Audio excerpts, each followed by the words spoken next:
Hello दोस्तों, आपका बहुत बहुत स्वागत है मेरे इस नए चैनल स्टडी वाला पे। आज हम लोग क्लास 12th के सभी फॉर्मूलों को देखेंगे, क्योंकि अगर हम लोग बोर्ड एग्जाम में बैठ रहे हैं और क्लास 12th के जो भी बोर्ड एग्जाम होंगे, अगर हम उनमें पार्टिसिपेट कर रहे हैं, यदि हमें क्वेश्चन करना है तो हमें फॉर्मूलों की बहुत ज़रूरत होती है। इसलिए आज हम लोग क्लास 12th के जो भी फॉर्मूले हैं वो देखेंगे, वो भी इम्पोर्टेंट, ना कि बकवास वाली बातें। ठीक है, जो भी मतलब का होगा वही आपको बताया जाएगा। तो चलिए स्टार्ट करते हैं। पहला जो हम लोग का टॉपिक रहेगा वो है प्रतिलोम त्रिकोणमिति फलन। प्रतिलोम त्रिकोणमिति फलन में हम लोग पहले पढ़ेंगे प्रांत परिसर। जैसे साइन इनवर्स का जो प्रांत होता है वो -1 से 1 के बीच में होता है, वो भी किसमें, क्लोज ब्रैकेट में। क्लोज ब्रैकेट का मतलब होता है, जैसे अब हमने इसमें लगाया -1 से 1, ये क्लोज ब्रैकेट है। क्लोज ब्रैकेट का मतलब होता है कि ये जो -1 है वो भी आप लोग संख्या में इंक्लूड करेंगे, और जो ये 1 है वो भी संख्या में इंक्लूड करेंगे। अगर -1 और 1 संख्या में इंक्लूड नहीं करना है तो फिर हमें ओपन ब्रैकेट लगाना होगा, जो कि ओपन ब्रैकेट ऐसा होता है। ओपन ब्रैकेट में जैसे -1 लिखा है और 1 लिखा है, तो इसका मतलब ये है 1 और -1 और 1 हमको इंक्लूड नहीं करना है अपने प्रांत में, और जबकि क्लोज ब्रैकेट में इंक्लूड करना होता है। तो इसका देखिए, इसका प्रांत -1 से 1 होता है, और जो परिसर है वो -π/2 से π/2 होता है, वो भी क्लोज ब्रैकेट में। यानी कि अगर हम -1 से 1 आता है तो हमें साइन थीटा यानी जो कोण होगा वो हमारा -π/2 से π/2 होगा। इसी प्रकार कॉस का भी होता है -1 से 1 क्लोज ब्रैकेट में, और परिसर इसको रेंज कहते हैं और इसको डोमेन कहते हैं। परिसर हमारा रहेगा इसका 0 से पाई। इसी प्रकार 10 ये होता है आर। आर मतलब रियल नंबर। रियल नंबर आप लोग जानते हैं कि रियल नंबर क्या होता है। उसके बाद हमारा जो परिसर है, परिसर रहेगा -π/2 से π/2। कॉट का देखते हैं, कॉट इनवर्स का जो प्रांत है वो हमारा रियल नंबर रहेगा, और जो परिसर है वो 0 से पाई रहेगा, वो भी ओपन ब्रैकेट में। ओपन ब्रैकेट ये भी है, ओपन ब्रैकेट ये भी है। ओपन ब्रैकेट का मतलब है हमें 0 और पाई इंक्लूड नहीं करना है, उसके बीच की जितने भी कोड आएंगे उनको इंक्लूड कर लेना है। इसी प्रकार सेक इनवर्स का होगा। सेक इनवर्स में क्या है, R -1 से 1, मतलब जो भी रियल नंबर है उसमें -1 से 1 के बीच की जितनी भी संख्या है उनको हमें हटा देनी है, और इसका जो रेंज होगा वो 0 से पाई, और उसमें माइनस क्या करना है, π/2, ये हमें माइनस कर देना है। इसी प्रकार कॉसेक इनवर्स एक्स में देखते हैं। कॉसेक इनवर्स एक्स क्या है, R -1 से 1, मतलब हमें सेम इसी प्रकार रहेगा जैसे एक रियल नंबर में से हमें -1 से 1 के बीच की सारी संख्याओं को हटा देनी है, और इसकी जो रेंज होगी वो रेंज है -π/2 से π/2, और उसमें माइनस क्या करना है, हमें 0 यानी कि 0 को हटा देना है। इसमें गौर से देखिएगा, इसमें क्लोज ब्रैकेट है। क्लोज ब्रैकेट का मतलब होता है कि आपको -π/2 भी लेना है और π/2 भी लेना है, लेकिन उसमें अगर 0 आता है बीच में तो 0 को हमें माइनस कर देना है। ठीक है, इसी प्रकार हम देखते हैं अगला जो होता है, अगला फॉर्मूला है हमारा साइन इनवर्स एक्स के अंदर अगर हम -x रखते हैं।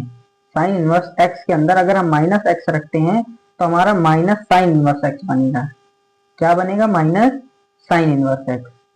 सेम अगर इसी प्रकार हम कॉस इनवर्स एक्स के अंदर -x रखते हैं तो हमें मिलेगा पाई माइनस कॉस इनवर्स एक्स। उसके बाद हम 10 में रखेंगे tan इनवर्स -x, तो हमारा आएगा -tan इनवर्स x, और कॉट इनवर्स -x तो हमारा आएगा माइनस का कॉट इनवर्स x। इसी प्रकार हम इस पे देख लेते हैं, जो हमारे सेक वाला है इसको देखते हैं। जैसे कि इस पे दिख रहा है सेक इनवर्स x -x बराबर पाई माइनस सेक इनवर्स x, और कॉसेक इनवर्स x -x बराबर माइनस का कॉसेक इनवर्स x। आप गौर करेंगे इसमें, अगर जैसे ट्रिक देखी जाए तो जो कॉस कॉस का उल्टा क्या होता है? सेक।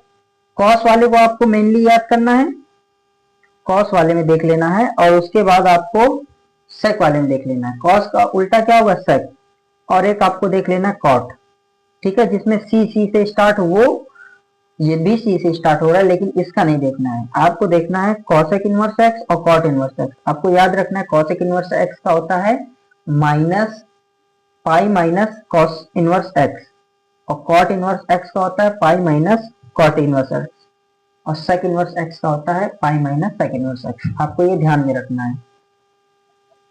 उसके बाद आप ये वाले फॉर्मूले तो जानते ही होंगे, जो मैंने हाईलाइट करके रखा है उनको तो आपको बिल्कुल याद ही करना है, आपको एकदम याद ही होना चाहिए, अन्यथा आप लोग जो भी एग्जाम में क्वेश्चन आएंगे और शायद उसमें अगर ऐसा ये कोई फॉर्मूला मैच कर रहा है, वो फॉर्मूला लगेगा और आपको नहीं याद होगा, तो आप क्वेश्चन को अटेम्प्ट नहीं कर पाएंगे।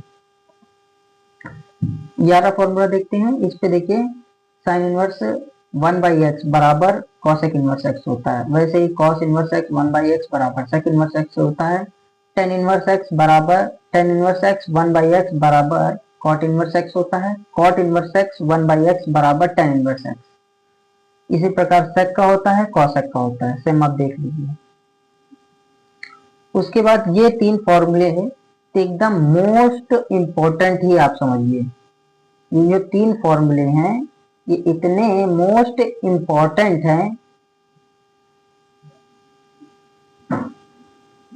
कि आपको ये समझिए ट्रिक के वाइज लगेंगे। अगर कोई क्वेश्चन बढ़िया आएगा तो उसमें ये फॉर्मूले जरूर लगेंगे। जैसे sign inverse x plus cos inverse x बराबर पाई/2, ये आपको बिल्कुल याद रख लेना है कि sine inverse x plus cos inverse x बराबर पाई/2। इसी प्रकार tan inverse x plus cot inverse x बराबर पाई/2, ये आपको याद कर लेना है, क्योंकि इस प्रकार के सवाल जरूर मिलेंगे, ये बिल्कुल इंपॉर्टेंट है, आप समझ लीजिए। आपको ये 2 नंबर का सवाल मिल जाएगा आराम से, और ये बड़े क्वेश्चन में भी आता है, लेकिन ये बड़े क्वेश्चन में केवल इसकी प्रॉपर्टी लग जाती है। इसी प्रकार इसका देख लीजिए, sec inverse x plus cosec inverse x बराबर पाई/2। ये 3 फॉर्मूले आपको बिल्कुल याद होने चाहिए, ठीक है। Sine inverse x plus cos inverse x बराबर पाई/2 होगा। Tan inverse x plus cot inverse x बराबर पाई/2। Sec inverse x plus cosec inverse x बराबर पाई/2 होगा। उसके बाद देखिए, उसके बाद tan inverse x plus tan inverse y, इसके 2 फॉर्मूले लेते हैं। ये वाला जो फॉर्मूला है ये आपके सिलेबस में है नहीं, क्योंकि इस पे एक्स और वाई एक से छोटा होता है तब ये लगता है, आपको ये वाला याद करना है। इस पे देखिए कैसे याद करना है, tan inverse x plus tan inverse y बराबर tan inverse x plus Y upon 1 minus x Y, ये आपको देखना है। और ये दूसरा वाला भी देख लीजिए अगर आपको यूज में आएगा। इसमें इस ऊपर वाले फॉर्मूले में x और y इसका जो मल्टीप्लाई होगा वो 1 से कम होगा, तब आपको ये वाला फॉर्मूला लगाना है। इस पे देखिए pi plus tan inverse x plus Y upon 1 minus x Y, ये फॉर्मूला कब लगाना है? जब आपका x मल्टीप्लाई बाई y बड़ा होगा 1 से, और जो x और y है वो 0 से बड़े होंगे, तब ये आपको लगाना है। ये प्लस वाला है, वैसे ये माइनस वाला है। Tan inverse x minus tan inverse y बराबर tan inverse x minus y upon 1 plus x Y, ये हो जाएगा आपका फॉर्मूला। ये भी एक इंपॉर्टेंट की कैटेगरी में आता है, ये भी इंपॉर्टेंट है, इसको देख लीजिए। 2 tan inverse X is equals to sine inverse 2x upon 1 plus X square. बिल्कुल आपको याद रखना है कि अगर 2 टेन इनवर्स एक्स है तो आपको साइन के पदों में लिखना है, तो कैसे लिखेंगे? Sign inverse 2x upon 1 plus X square. उसके बाद आपको कॉस के पद में लिखना है, यानी in terms of cos is equal to आप क्या लिखेंगे? Cos inverse X 1 minus x square upon 1 plus X square. आप मेरे साथ याद करिए, कॉस इनवर्स एक्स बराबर, अगर आपको 2 टेन इनवर्स एक्स लिखना है, उसका जो फॉर्मूला है वो कॉस के टर्म में लाना है, तो कॉस के टर्म में कैसे लाएंगे? कॉस इनवर्स एक्स उसके अंदर अंदर क्या लिखना है, 1 minus x square upon 1 plus X square, ये हो जाएगा। 10 के पदों में लिखना है तो 10 inverse 2x upon 1 minus x square, ये लिखना है। ठीक है, ये भी इंपॉर्टेंट है। आपको 2 tan इनवर्स x का मैंने किसमें बता दिया, साइन के पदों में बता दिया, उसके बाद आपको कॉस के पदों में बता दिया और tan के पदों में बता दिया। इसी प्रकार एक ये वाला फॉर्मूला और ये वाला फॉर्मूला भी बहुत ही इंपॉर्टेंट है। आप देखिए, जैसे आपका आ जाए sign inverse x plus sine inverse y, अगर प्लस होगा तो यहाँ पर प्लस आएगा, अगर यहाँ माइनस होगा तो आपका यहाँ पर माइनस आ जाएगा। बस आपको ये याद करना है। जैसे मैं इसको छुपा लेता हूँ, ये देखिए माइनस माइनस छुप गया तो आपका प्लस प्लस आएगा, और अगर प्लस प्लस छुप जाएगा तो माइनस माइनस। इसका मतलब sine inverse x plus sine inverse y बराबर साइन इनवर्स ब्रैकेट में x under root 1 minus Y square plus y under root 1 minus x square. अगर माइनस में होगा तो आपको माइनस लगा देना है। ठीक है, इसी प्रकार कॉस का उल्टा होता है। अगर पहले cos inverse x plus cos inverse y आएगा तो यहाँ पर माइनस आएगा। ये बिल्कुल आपको याद करने वाली बात है। यहाँ पर देख लीजिए, यहाँ पर और यहाँ पर cos inverse x plus cos inverse y बराबर, आप माइनस को अभी भूल जाइए, तो हम क्या लिखेंगे, cos inverse x y minus under root 1 minus x square into 1 minus Y square. और अगर माइनस आएगा तो आप कैसे लिखेंगे, cos inverse x minus cos inverse y बराबर cos inverse under root cos inverse bracket में एक्स इंटू वाई, यहाँ माइनस था तो यहाँ पर आपको प्लस लिख देना, फिर लिख देना 1 minus x square into 1 minus Y square, वो भी दोनों अंडर रूट में। ठीक है,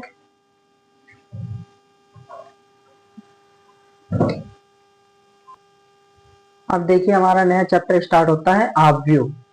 आव्यूह में जितने भी फॉर्मूले होंगे, जितना भी आव्यूह होगा, मैं आपको एक बार में पूरा समझा दूंगा कि आव्यूह किस प्रकार से आप देखेंगे। अगर अभी क्वेश्चन आएंगे तो इन फॉर्मूले को तो बिल्कुल यूज में आएगा। तो देखते हैं आव्यूह में क्या क्या आपको करना है। जैसे आव्यूह की परिभाषा क्या होती है, परिभाषा होती है संख्या या फलनों का आयताक्रम विन्यास होता है। जो भी आयताकार होता है वो उसका जो विन्यास है। अब सेकंड देखते हैं आव्यूह की कोटि। कोटि मतलब होता है, जैसे हमने लिख दिया ये आव्यूह है हमारा, जैसे हमने लिख दिया a इज इक्वल्स टू 2 3 4 1, तो ये 2 रो है और 2 कॉलम है, मतलब ये हो गई पंक्ति, पंक्ति मतलब रो, और ये हो गए कॉलम, कॉलम मतलब समूह C1 C2 R1 R2। अब देखिए कितने रो हैं, एक रो दो रो, यानी 2, और कॉलम कितने, 1 और 2 2, यानी आव्यूह कितनी बाई कितने का हो गया, 2 बाई 2। इसी को हम कहते हैं कोटि। ये हो गई आव्यूह की कोटि। अगर हमको ये लिखना हो तो हम इसको कैसे लिखेंगे, 2/2 3 4 1, और ये 2/2 की हो गई आपकी आव्यूह। ठीक है, इस तरीके से, यानी 2 रो हैं और 2 कॉलम है। अगर 3/3 की बनानी है तो आप 3/3 की बना सकते हैं।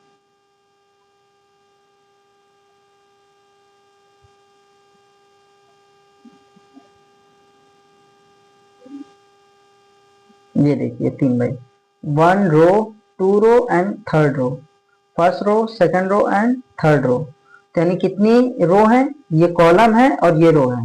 ठीक है, फर्स्ट सेकंड थर्ड, यानी 3 आपकी रो है और 3 कॉलम है। ठीक है, मतलब 3 रो है और 3 कॉलम है, तो 3/3 की आव्यूह हो गई। इसी को हम कहते हैं कोटि। ठीक, कोटि को हम लोग कैसे दिखाते हैं, m क्रॉस n से। m हमारी जो होती है वो पंक्तियों की संख्या होती है, और जो n है, n हमारी होती है स्तंभों की संख्या।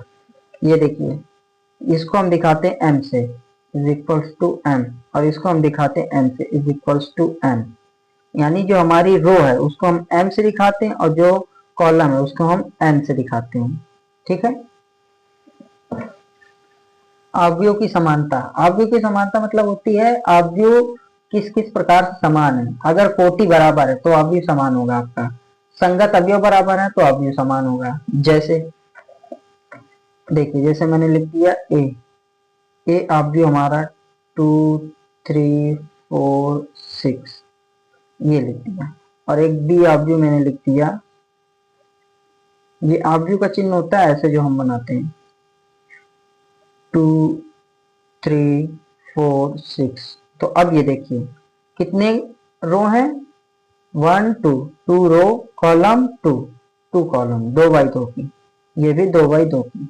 अब देखिए पहला जो इसका तत्व है वो दूसरे तत्व से मैच कर रहा है, यानी पहला पहले से, दूसरा दूसरे से, तीसरा तीसरे से और चौथा चौथे से मैच कर रहा है। तो इसका मतलब ये हो गया पहला अवयव दूसरे अवयव के बराबर है।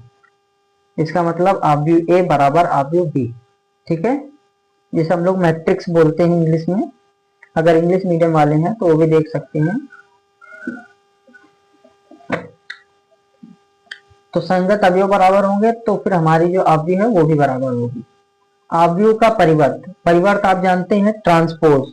अगर हम पंक्तियों को कॉलम में कर देते हैं और कॉलम को पंक्तियों में कर देते हैं तो हमारे क्या बन जाता है, परिवर्त। उसको हम किससे शो करते हैं, एक ऊपर टी लगा दो या फिर एक ऊपर हल्का सा डैश लगा दो तो हमारा शो हो जाता है अवयव का परिवर्त। इसको हम लोग ट्रांसपोज बोलते हैं। इसका मतलब ये है कि पंक्तियों को हमें चेंज कर देना है स्तंभों में। ये देखिए, ये हमारी पंक्ति है, हमने इसको स्तंभ में चेंज कर दिया। पंक्ति को उठाया और उठा करके हम ऐसे करके ऐसे सीधा इसको स्तंभ में रख दें। इसको उठाओ ऐसे करके ऐसे सीधा स्तंभ में रख दो, ठीक है। ऐसे इसको उठाना है, ऐसे सीधा रख देना है। मतलब जो भी हमारी पंक्ति है उसको एकदम उठा कर सीधा कर देना है, इसको सीधा कॉलम में कर देना है, ठीक है। पंक्तियों को स्तंभ में कन्वर्ट कर देना है। पहली पंक्ति पहला कॉलम, दूसरी पंक्ति दूसरा कॉलम, ये आपका हो गया ट्रांसपोज। तो ए ट्रांसपोज बराबर या तो फिर ए डैश बराबर आपका ये आ जाएगा, ठीक है। अब इसके गुण धर्म है वो बहुत ही इंपॉर्टेंट होते हैं। ये देखिए इसका जो गुण धर्म है, गुण धर्म इतने इंपॉर्टेंट हैं कि आप समझ लीजिए इस पे से आपका एक 2 नंबर या 5 नंबर का सवाल तो बन ही जाता है, ठीक है। ये देखिए इस पे वन जो पहला गुण धर्म है वो ए ट्रांसपोज का अगर ट्रांसपोज लोगे, यानी पहले ए ट्रांसपोज आप कर चुके हैं और फिर उसका भी ट्रांसपोज लोगे आप, इसका मतलब है अगर आपने ए का ट्रांसपोज ले रखा है और उसका भी ट्रांसपोज लोगे तो फिर से आपको वही वाला अवयव मिल जाएगा, ठीक है। ये पहला गुण धर्म है। उसके बाद दूसरा गुण धर्म है ए प्लस बी का अगर ट्रांसपोज लोगे तो ट्रांसपोज दोनों में बट जाएगा, A transpose plus B transpose, इस प्रकार से होगा, ठीक है। अब देखते हैं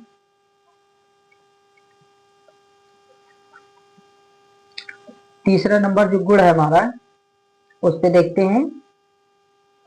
अगर किसी भी अवयव में हम किसी भी संख्या की, हमारी जो है वो संख्या है, अगर हम किसी भी अवयव में किसी भी संख्या से गुणा करते हैं तो वो संख्या बाहर आ जाती है, और गुणा करने के बाद अगर हम उसका ट्रांसपोज लेते हैं तो वो संख्या बाहर आ जाती है और उस अवयव में उसका ट्रांसपोज हो जाता है, ठीक है। अब ये देखिए ये जो गुण धर्म है वो बहुत ही इंपॉर्टेंट है, समझ लीजिए इसी से ही सवाल बन सकता है। ये गुण धर्म जो आपको दिखा रहे हैं ए इंटू बी, यानी ए डॉट बी का अगर आप ट्रांसपोज लोगे तो उल्टा हो जाएगा बी ट्रांसपोज ए ट्रांसपोज, ठीक है। ये बहुत ही इंपॉर्टेंट फॉर्मूला है आपका, ठीक। अवयवों की संक्रिया आप जानते ही हैं, अवयवों की जो भी संक्रिया है देख लेते हैं। पहला है दो अवयव का योग, आप लोग अवयव को जोड़ सकते हो। और योग मतलब होता है जोड़ना, मतलब ऐड, ठीक है। उसमें जो भी एलिमेंट होंगे अवयव के यानी मैट्रिक्स के, आपको पहले को पहले से, दूसरे को दूसरे से, तीसरे को तीसरे से और चौथे को चौथे से, इस प्रकार से जोड़ना होगा, ठीक है। दो अवयवों का व्याकरण अर्थात सब्सट्रैक्शन, आपको सब्ट्रैक्शन करना है, वो हमारे अवयव की संक्रिया में आती है। अवयव को किसी अदिश से गुणा करना, यानी हम किसी भी अवयव में 3 से गुणा कर दे, 4 से गुणा कर दे, 5 से गुणा कर दे, वो होता है अदिश। अदिश मतलब एक कांस्टेंट, ठीक है, उससे गुणा कर सकते हैं। दो अवयवों का गुणन, दो अवयवों का गुणन देखिए, जैसे हम करते हैं ए क्रॉस बी करते हैं, ए बी, अगर हमारा ए और बी कुछ आता है, मान लीजिए सपोज दैट वो आ गया 3 2 6 8, ये आ गया, ठीक है। ए क्रॉस बी हमारा ये आ गया, ए और बी यानी ए इंटू बी हमारा आ गया 3 2 6 8, ये आ गया। अगर अब आप सोचें कि हम बी क्रॉस ए करें तो भी यही यही आएगा, तो ऐसा नहीं है।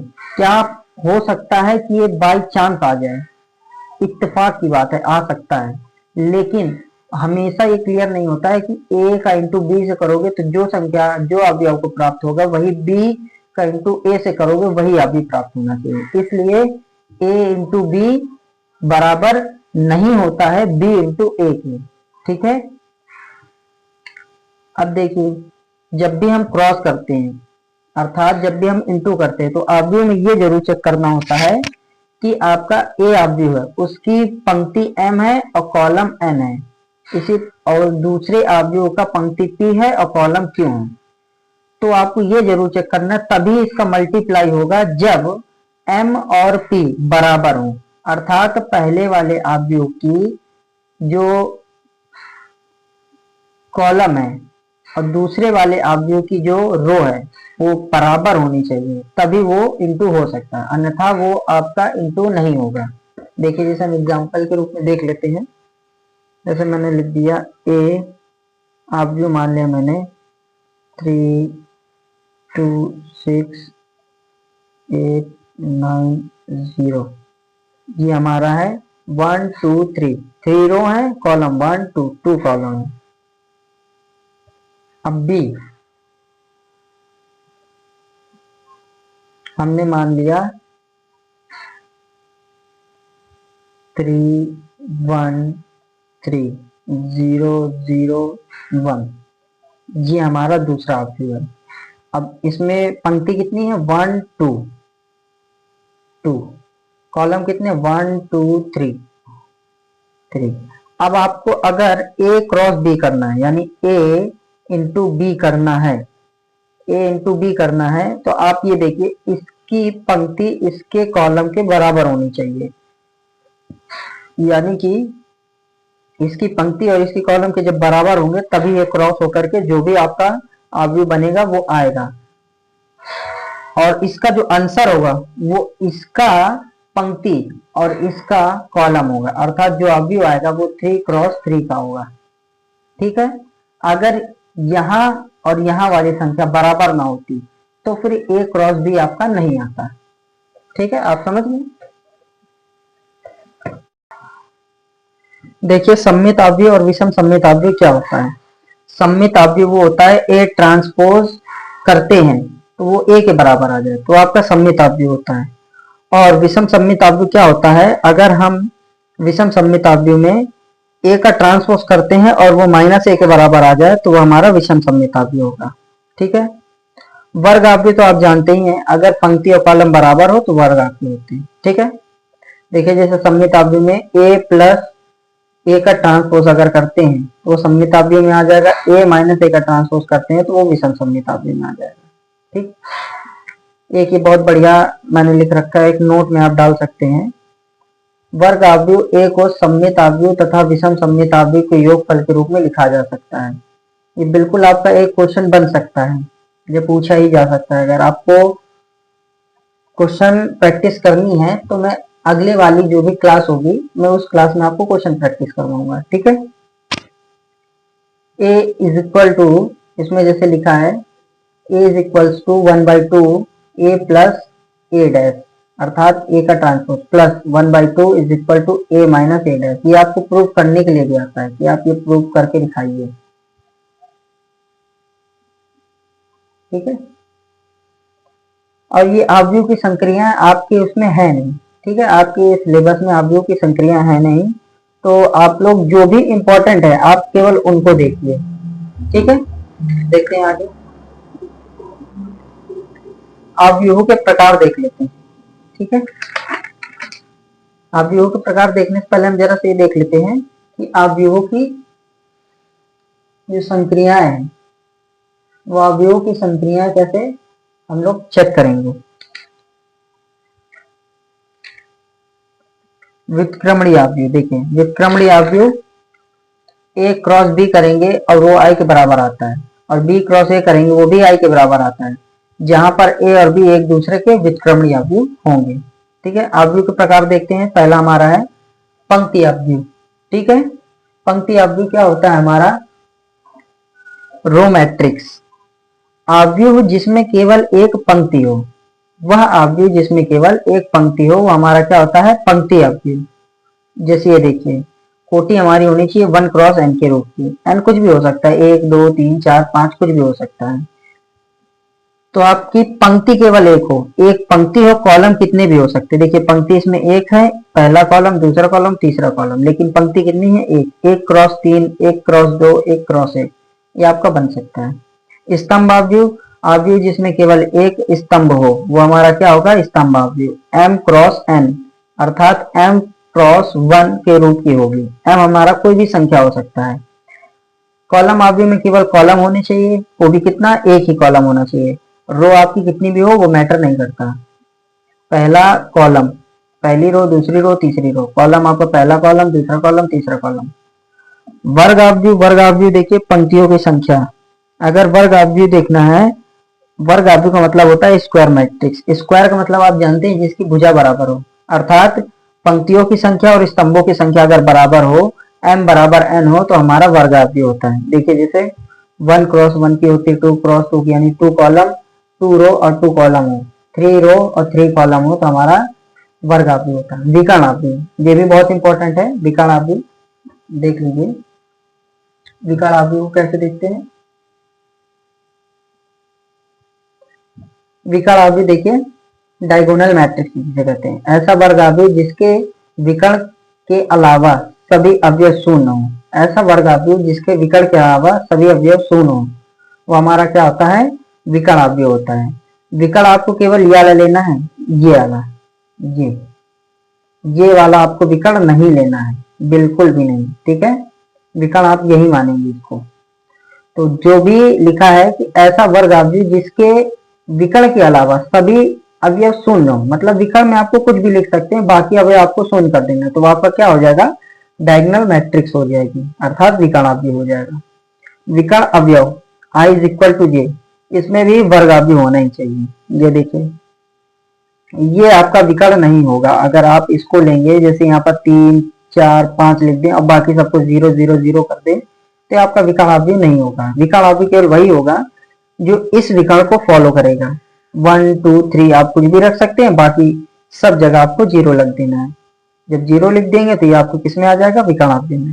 ठीक है, अब ये आगे देखिए, ये आपका है अदिश अवयव। अदिश मतलब स्केलर मैट्रिक्स। किसी विकर्ण अवयव, किसी विकर्ण अवयव के विकर्ण के सभी अवयव समान हो तो उसे विकर्ण अवयव अर्थात उसे अदिश अवयव कहते हैं।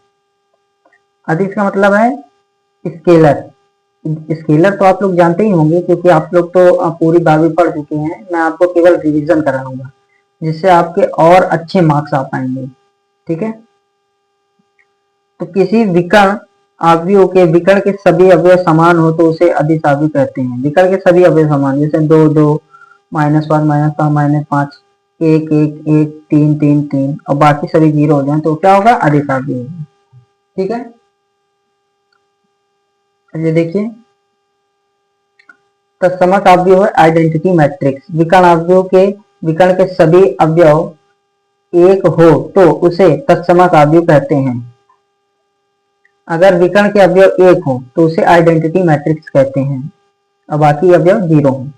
वो 1/1 का भी हो सकता है, 2/2 का भी हो सकता है, 3/3 का भी हो सकता है। शून्य अवयव, शून्य अवयव हमारा क्या होता है, जीरो मैट्रिक्स। अवयव के सभी अवयव 0 हो अर्थात शून्य हो तो उसे हम शून्य अवयव बोलेंगे। जैसे देखिए आपका ये 3/3 की है, ये 2/2 लिख किया है।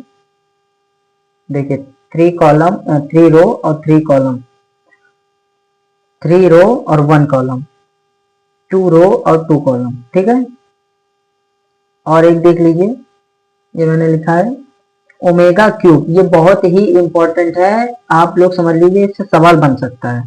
यहाँ पर कुछ दे देंगे और आपको बोलेंगे सॉल्व करके बताइए। यहाँ पर लिख देंगे omega square, omega omega zero zero, omega omega zero, omega square, ऐसे लिख देंगे और फिर बोलेंगे आप इसको सॉल्व कीजिए, तब उसमें आ जाएगा। सॉल्व करने के बाद आपको आंसर लाना होगा, जबकि ओमेगा के फॉर्म में आएगा तो ओमेगा क्यूब बराबर आपका 1 होगा, 1 प्लस ओमेगा स्क्वायर बराबर 0 होगा। ठीक है, और ये एडजॉइंट निकालने की एक ट्रिक है, वो मैं ट्रिक आपको आगे बताऊंगा। ठीक है, ऐसे मेरी वीडियो बहुत लंबी हो जाएगी। और अगर आपको मेरे चैनल का जो भी कंटेंट है वो आपको पसंद आया हो और आपको 12th क्लास में अच्छे नंबर लाने हैं, लास्ट टाइम में अच्छी तैयारी करनी है, तो आप मेरे इस चैनल को सब्सक्राइब कर सकते हैं। और इस चैनल को सब्सक्राइब करने के बाद आप बेल आइकन भी दबा दीजिएगा, क्योंकि अगर मैं कोई भी वीडियो डालता हूं और उसकी नोटिफिकेशन आपको बहुत लेट मिलती है तो उसमें आपका लॉस हो जाएगा, क्योंकि आपके बोर्ड एग्जाम बहुत जल्द ही है। इसलिए आप लोगों को चैनल सब्सक्राइब कर लेना है और बेल आइकन को जरूर प्रेस कर लेना है। और अगर आपको पसंद आई हो ये वीडियो तो लाइक कर दीजिएगा।